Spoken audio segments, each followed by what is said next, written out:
Bom, hoje nós vamos conversar aqui a respeito de gerenciamento de projetos, que aliás é um curso MBA dado pela Fundação Getúlio Vargas, no Rio de Janeiro. E nós temos aqui o coordenador do curso, que é o André Barkawi.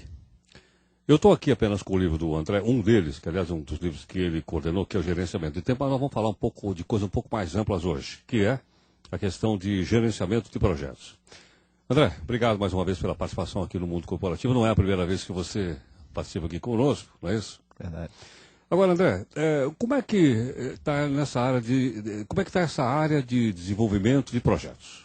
No Brasil, a gente pode dizer que gerenciamento de projetos ainda está engatinhando no sentido da tecnologia, da metodologia, dos processos que estão sendo utilizados.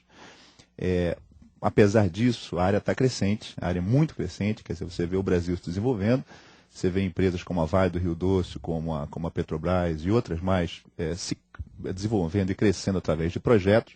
Então, a necessidade por um profissionalismo maior, por uma cadência maior de métodos em engenharia de projetos vem sendo crescente no mercado.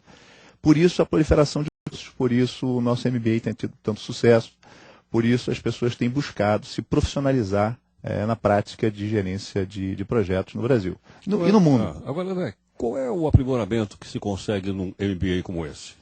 Na verdade, o que está baseado, né? Existem várias metodologias e práticas espalhadas no mundo em relação à agência de projetos. A gente escolheu uma delas, que é de maior, vamos dizer, abrangência mundial, ligada a um instituto chamado PMI, ou PMI em inglês, que significa Project Management Institute. E o que é isso aí? Esse é um instituto que preconiza, vamos dizer, as melhores práticas de projetos. Né? Quero tocar um projeto. Ok, o que eu tenho que fazer? Com o que eu tenho que me preocupar? Tenho eu que planejar? Bom, sim, mas o que é planejar? Como se cria um plano de projeto? O que faz parte de um plano? Eu tenho que ter um escopo, eu tenho que ter um cronograma associado a esse escopo do que eu vou desenvolver, a qualidade também está embutida, o custo, as pessoas, enfim. Então tem uma série de, vamos dizer, preocupações que têm que ser encaminhadas, têm que ser tocadas por um gerente, tá certo? E que é essa a ideia do curso, ou seja, como é que você passa isso para as pessoas de forma que elas se sintam mais seguras e mais confiantes para tocar seus projetos no dia a dia.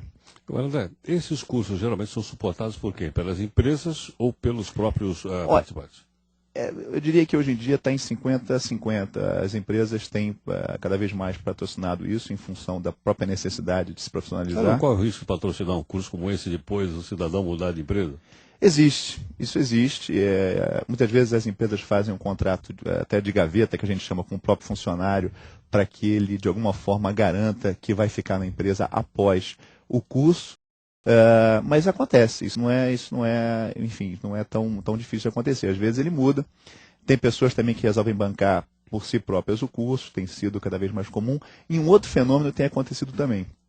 Pela própria característica de planejamento, de preocupação metodológica, etc., de um curso desses, de gerenciamento de projetos, era comum antigamente que muitos engenheiros, o pessoal ligado à tecnologia, telecomunicações, energia, procurasse. Até hoje ainda é. Mas cada vez mais, dado que projetos é uma área muito abrangente, né? O projeto pode ser um projeto pessoal, até a construção de uma casa, até, enfim. Então, a abrangência da área de projetos fez com que, cada vez mais, passássemos a ter alunos de outras áreas. Então, você tem médicos, você tem arquitetos, você tem pessoas ligadas à biblioteconomia, pessoas ligadas a turismo, pessoas ligadas ao esporte, ao meio ambiente, ao terceiro setor, cada vez mais interessadas nesse curso. Então, eu diria que o MBA começou a ter uma mescla maior de profissões e de interesses. Isso é um fenômeno que tem acontecido. Agora, uma pessoa que faz um curso como esse, um MBA como esse, depois ela está mais habilitada, por exemplo, a conquistar melhores postos de uma empresa do que se não tivesse feito? O nosso objetivo com o curso do MBA de gerenciamento de projetos, no Brasil, pela FGV, eu sou responsável pelo do Rio, mas no Brasil eu posso falar, é de formar gerentes executivos de projeto. Então, a ideia é de preparar essa pessoa para sair dali de maneira não só a gerenciar tecnicamente, ou seja, a preocupação não é tão ferramental. Existe, evidentemente, a preocupação de passar ferramentas técnicas, mas a preocupação é de formar uma pessoa capaz de tocar projetos de maneira executiva, uma visão executiva global de um projeto. E isso envolve não só escopo, tempo, custo, qualidade, aquisições, recursos humanos, riscos, que é uma área pouco explorada ainda, como também a preocupação fundamentalmente com pessoas, relacionamento, o emocional desse gerente, como é que é a relação dele com as pessoas na empresa, o corpo executivo, fornecedores, essa cadeia de pessoas, de relacionamentos, é que posso afirmar que, vamos dizer, entre aspas, ganha o jogo num projeto. Eu posso entender, então, que vai da área administrativa ao relacionamento. Sem dúvida nenhuma. Do resultado à convivência com a sua equipe. Sim, passa por liderança, suponho. Evidente, e vou dizer mais, Heródoto, assim, quando você começa a gerenciar, é muito comum que normalmente você seja um técnico, né, de alguma coisa que você faz bem, e essa pessoa, um diretor, um gerente seu, acaba te alçando ao posto gerencial, justamente pela sua habilidade técnica, e não necessariamente pela sua habilidade gerencial, que você ainda não tem, porque você não desenvolveu ainda. Isso é muito comum no mercado, aconteceu comigo também, mas isso é um risco, porque essa pessoa, evidentemente, não está preparada para ser um gerente, é alçada com uma grande expectativa em cima dela de ser gerente, e o que acontece é que muitas vezes essa pessoa fica frustrada, acaba não atendendo a expectativa que se tem, tanto de funcionários quanto da própria direção da empresa. Então, quer dizer, você fica uma pessoa... Quer dizer, não basta o entusiasmo. Não. Tem que ter o conhecimento técnico. Sim, o problema é que esse conhecimento, mais que o conhecimento técnico, na medida que você cresce gerencialmente, esse conhecimento técnico não é que não seja importante, é evidente. Quando eu digo técnico, da área específica, né? Ou seja, um engenheiro vai construir uma ponte que ele conheça, vamos dizer, de cálculo estrutural. Uma pessoa de análise de sistemas vai gerenciar um projeto de ERP, um projeto de mudança de um sistema da empresa que ele conhece. Mas isso, na medida em que você cresce gerencialmente, não é que não tem importância. Mas eu diria que a maior importância, na medida em que você vai crescendo, não é a parte técnica em si, que tem a sua importância ali, mas o que vai crescendo em importância é a parte processual e a parte de gerenciamento de pessoas. Porque na medida que você vai subindo, vamos dizer, gerência no nível 1, nível 2, nível 3, você vai tendo que ter outro tipo de habilidade, um pouquinho mais, talvez, sofisticada no ponto de vista de relacionamento, de liderança, de comunicação, de networking, como a gente fala dentro da empresa, sem as quais você não vive no mundo corporativo. Agora, isso quer dizer o quê? Ele vai desenvolvendo outras competências para poder não ser uma frustração nem para os seus colegas, nem para a direção da empresa? Exatamente. E dentro dessas competências, eu gostaria até de realçar a competência emocional. A gente brinca que o QI, até certo ponto da vida, você vai desenvolvendo. Depois, daí para frente, a coisa, o que você tem, o que você não tem. Agora, qual é a boa notícia? A boa notícia é que o teu emocional, esse se desenvolve, dependendo de como você trabalha isso e dependendo como é que você encara e enfrenta as contingências que a vida te dá. No ambiente corporativo é a mesma coisa, quer dizer, se você souber desenvolver medos, trabalhar a confiança, trabalhar a liderança, trabalhar a empatia, que é fundamental num ambiente onde você tem que liderar pessoas a um objetivo, com um tempo específico, né? Muitas vezes você não escolheu essas pessoas que você vai trabalhar, muitas vezes esse tempo também não foi você que determinou, às vezes é o cliente que determina quando é que ele quer que acabe o projeto, muitas vezes é o próprio budget, o próprio orçamento do projeto também não foi você que levantou. Então, para você conseguir liderar um grupo, saindo de A para chegar em B, com todas as possíveis entropias que acontecem numa relação desse tipo, o emocional, sem dúvida, é um ponto forte a ser desenvolvido. Bom, nessa construção, eu posso entender o seguinte, alguém é alçado à condição de gerente ou a situação de diretor para levar à frente um projeto. Perfeito. Mesmo que ele não seja verbalizado. Mesmo que não seja verbalizado. Não é verdade? Porque há alguma coisa ali em andamento. O que a gente preconiza é que há que ser formalizado. Ou seja, na verdade, existe baixa taxa de, vamos dizer, de formalização de projetos no Brasil de uma maneira geral. Evidentemente que você tem empresas que são ponta de lança nisso aí, né? A Petrobras seria um exemplo, a própria Vale, que eu já mencionei, e outras mais, empresas multinacionais como a IBM, como a Motorola, como a HP, e muitas outras, seria injustiça falar de uma e não de outra. Existem muitas iniciativas, tanto do ponto de vista de gerência de projetos, quanto de gerência de programas, que a gente considera um grupo de projetos, ou de portfólio. Na medida que a empresa vai se projetizando, a necessidade de métodos mais bem desenvolvidos, métodos mais apurados para controle de projetos vai aumentando. E com isso você cresce a necessidade de treinamento, você cresce a necessidade de ferramenta, você começa a ter realmente a gerência de que a gente chama de portfólio de projetos da empresa. Surgiu, inclusive, já é até antigo, isso vem da época de Winston Churchill, enfim, da época da guerra, mas foi se desenvolvendo ao longo dos anos o conceito de escritório de projetos, ou seja, o que a gente, do termo em inglês, Project Management Office. O que é isso aí? Isso pode assumir várias funções, na verdade, mas normalmente isso serve para concentrar projetos, programas ou portfólios na gerência, normalmente ligada a uma diretoria ou até a presidência da empresa. Porque as empresas estão se projetizando, ou seja, cada vez mais conduzindo tudo por projetos. Não só empresas de consultoria ou de empreiteiras, que são tradicionais, vamos dizer, claro, nesse segmento, mas empresas também, mesmo empresas funcionais, hierárquicas, né, fábricas, etc., cada vez mais conduzem seus processos internos sob a forma de projeto. O que quer dizer isso? Tendo um tempo fixo para acabar, com um responsável para tocar, esse responsável muitas vezes é um responsável horizontal à empresa, não necessariamente funcional, reunindo várias áreas. Então há uma necessidade de profissionalização. E essa necessidade, esse escritório de projetos, acaba por suprir. É o que a gente chama de, vamos dizer, um ponto focal de gerência de projetos dentro da empresa, responsável por metodologia, por ferramenta, por técnica, suporte a essas pessoas, etc. E tal. Agora, quando a gente fala em projetos, estamos falando em planejamento, execução e finalização? Estamos falando de iniciação. Iniciação. Que é o primeiro processo. O que eu chamo de iniciação? Um estudo de viabilidade de projeto, a própria escolha de gerente. Na verdade, estudo de viabilidade que eu me refiro é econômico, ambiental, né? Uma análise de risco bem feita para ver se vale a pena tocar esse projeto ou se não vale a pena, claro, ou não. Um gerente, é muito comum a gente ter um projeto sem gerente. Começa um projeto e ninguém sabe quem é o responsável. Isso é muito comum. É comum isso? Muito, muito. Muito, muito mais do que se imagina. Então, a necessidade de definição de um gerente, a necessidade da formalização, olha, a empresa decidiu tocar esse projeto.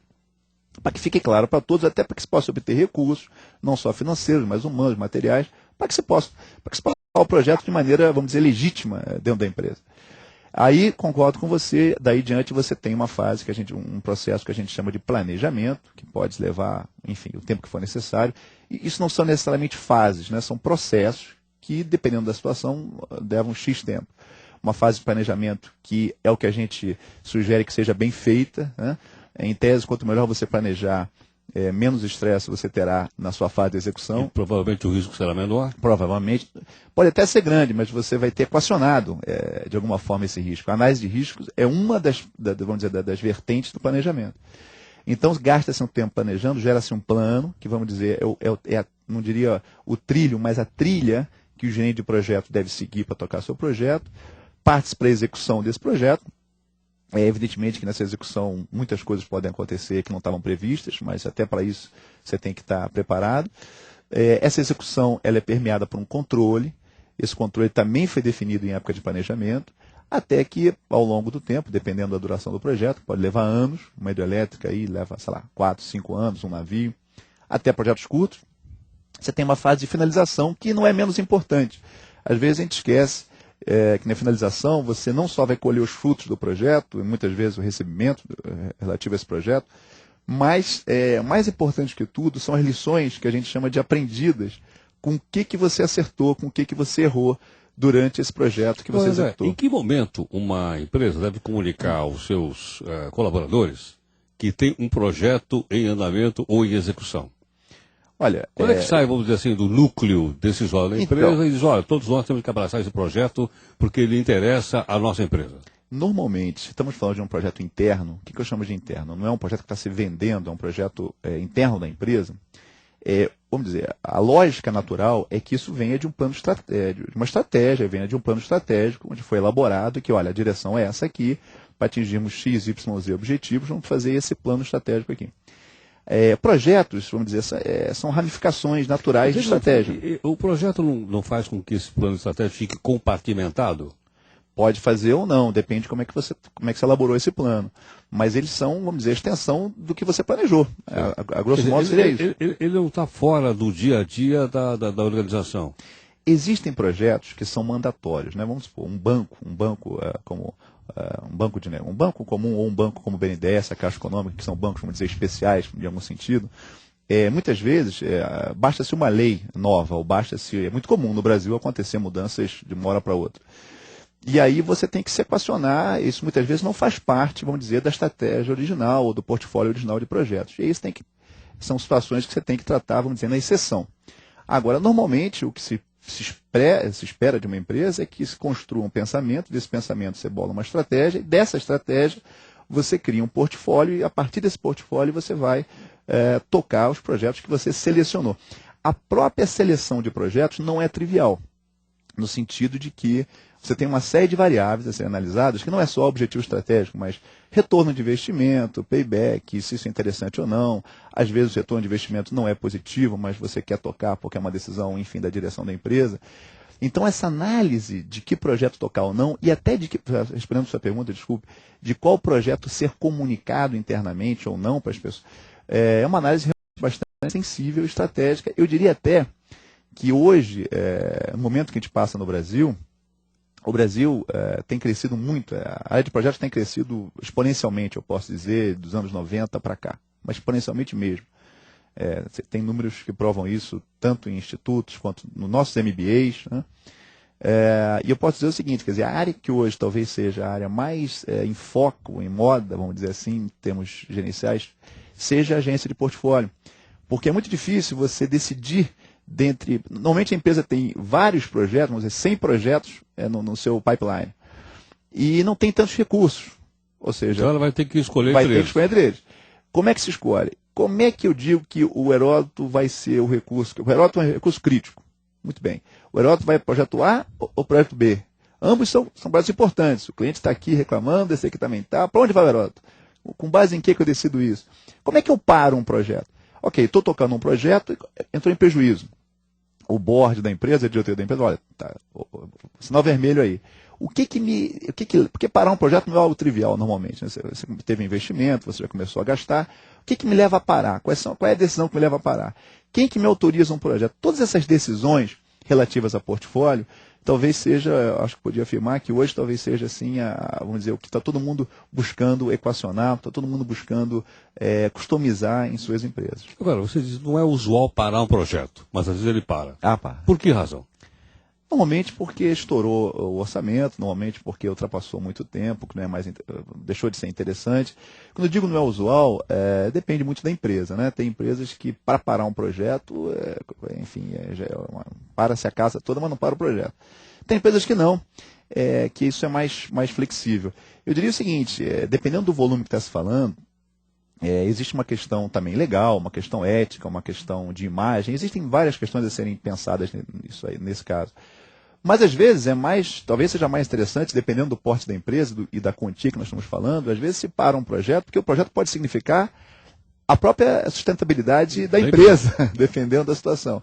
Então, isso ele pode arruinar com a empresa? Com a empresa, com a imagem também, claro. E com a vida financeira. Então, são situações que têm que ser analisadas caso a caso. Agora, e quando um projeto desse está em andamento, e você diz, vou precisar substituir o gerente desse projeto, que tipo de impacto isso provoca no projeto? As pessoas, quem está, vamos dizer assim, agregado àquilo, está preso àquilo? É muito grande. De novo, quer dizer, as pessoas são as coisas... de tudo que se faz, as pessoas são as coisas... Assim, qual é o foco de um projeto? São as pessoas, né? Tanto do lado como cliente, como as pessoas que você está gerenciando. Gerenciar, em última análise, é gerenciar pessoas. Então, quanto melhor você for com pessoas, melhor gerente você será. Isso não vale só para projeto, vale para área funcional, vale para qualquer tipo de trabalho envolvendo pessoas. Então, assim, eu até recomendo nos cursos da FGV, do que a gente tem falado, de que, olha, se você quer melhorar como gerente, melhore com pessoas. E se você não gosta de pessoas, não seja gerente, porque não é sua área. Quer dizer, não é só o vendedor que precisa gostar de pessoas? Não. Pessoas, a gente está na raiz de tudo. Então, assim, é muito importante você se desenvolver. Eu sempre recomendo que você desenvolva liderança, comunicação, até um pouquinho de neurolinguística, por que não? A emoção, existe muita crítica em cima de emoção, não se pode ser emocional, deve ser emocional, enfim. A emoção, até fisiologicamente, está muito ligada à razão na cabeça da gente. Então não tem como separar, na verdade. É muito importante saber tratar um e outro de maneira adequada.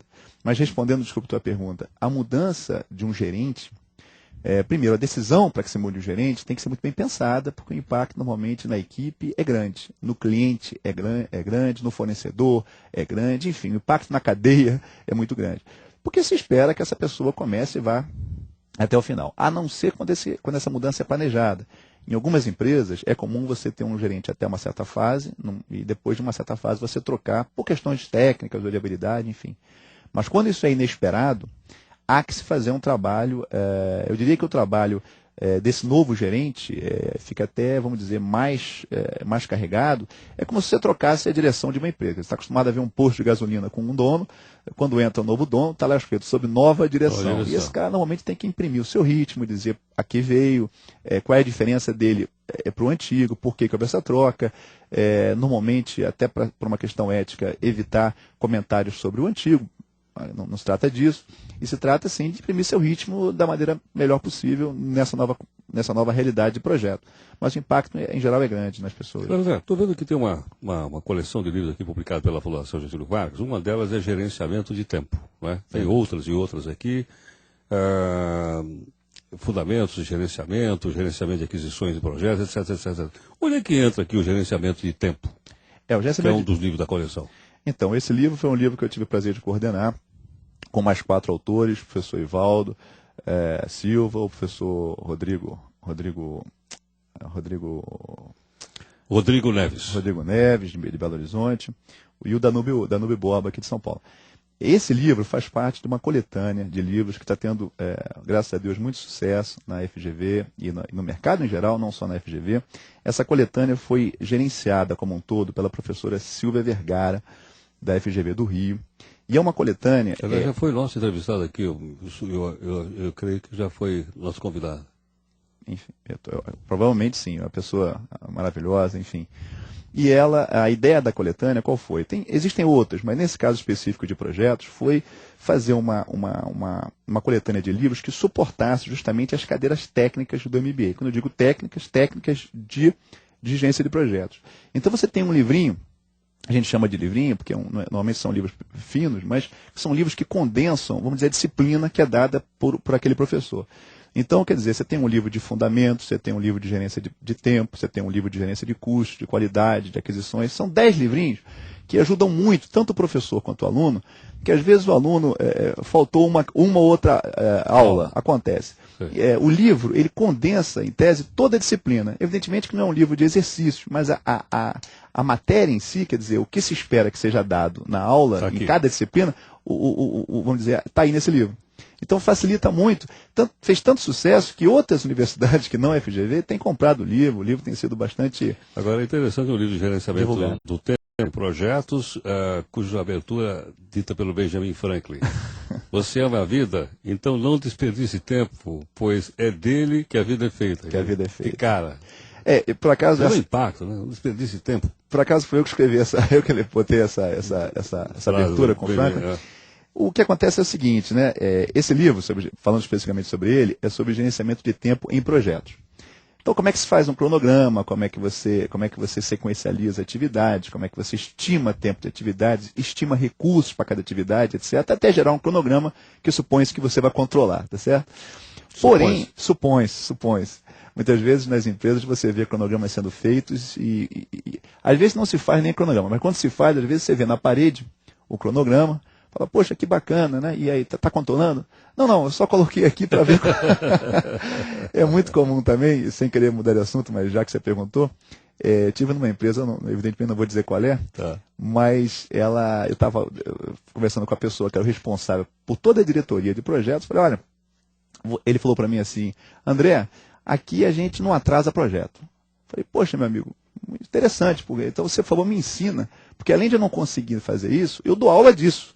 Então é muito importante eu saber a técnica que você usa. Ele falou, André, aqui é o seguinte, vamos supor que a data final seja dia 10 de maio para acabar o projeto. Lá pelo dia 1º de maio, se a gente perceber que vai atrasar, a gente aumenta o prazo final. Você não vai empurrando. Você não atrasa nunca desse jeito. Lógico. Isso, tecnicamente, não vou entrar no detalhe técnico aqui, mas é um erro crasso, né? Você nunca vai ter a noção exata de quanto você deixou de fazer, qual foi o que você aprendeu com o processo, se você estimou mal ou se você teve um erro ao longo do... Enfim, não é assim que a coisa funciona em tese. E é isso que esse livro tenta explicar. Mas voltando ao Benjamin Franklin, tempo é uma noção muito interessante, a gente também dá palestra sobre gerência de tempo, pessoal, né? E num trabalho de coaching que a gente tem desenvolvido com gerentes, a gente vê que tempo é uma coisa cada vez mais escassa e cada vez mais as pessoas buscam, correm e não conseguem encontrar. E eu, particularmente, descobri para mim mesmo, dando aula e dando palestra, que não se gerencia tempo, né? O tempo é o seguinte, são 24 horas por dia, 7 dias por semana, até que prova o contrário. O que se gerencia é a si próprio. Então é muito importante que você comece, se você tem um problema de tempo, que você, e todos nós acabamos tendo de alguma forma, que você se organize de uma forma que seja útil para você. Eleger prioridades é um fator? Eleger prioridades é um fator, decidir o que é urgente e o que é importante é outro fator. Não é fundamental, como muitas pessoas pregam, necessariamente que você tenha uma agenda, por exemplo. Eu tenho. Mas tem gente que não se adapta à agenda. Tem gente que usa agenda eletrônica, não vive sem aquilo, faz parte do corpo, prefere perder o braço a perder a agenda. É verdade, tem gente que abomina a agenda. Então é preciso que você descubra o seu modus operandi, da melhor forma que você consiga trabalhar para não perder compromisso e principalmente para se dar satisfação. Normalmente eu sugiro, modestamente, que as pessoas intercalem, na medida do possível, é claro, ninguém aqui é poliana de achar que dá para fazer.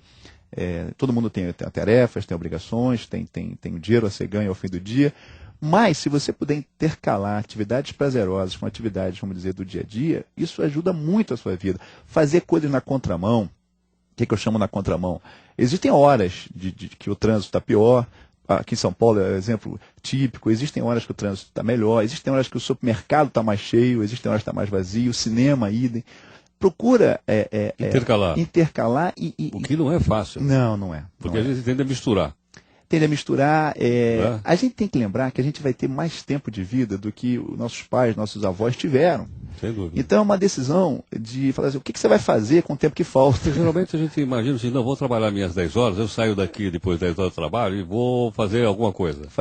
Quando na verdade o ideal seria eu fazer esse, né, intercalar. Olha, Eu me lembro uma vez de um cidadão que morava em Nova York e ele trabalhava com software, ele trabalhava em casa.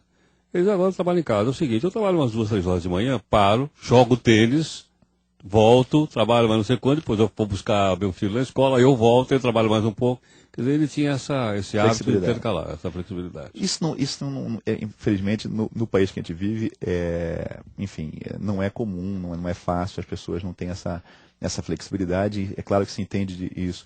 Mas é importante que, dependendo do nível que você esteja gerencial ou técnico, né, que você aplique. Um filósofo certa vez falou, e isso foi interessante, depois copiado de maneira mais sofisticada pelo Stephen Covey, dos 7 hábitos de pessoas eficazes, que ele fala o seguinte, quer dizer, tinha um professor com uma classe, e ele pegou um tubinho e encheu de pedras grandes dentro.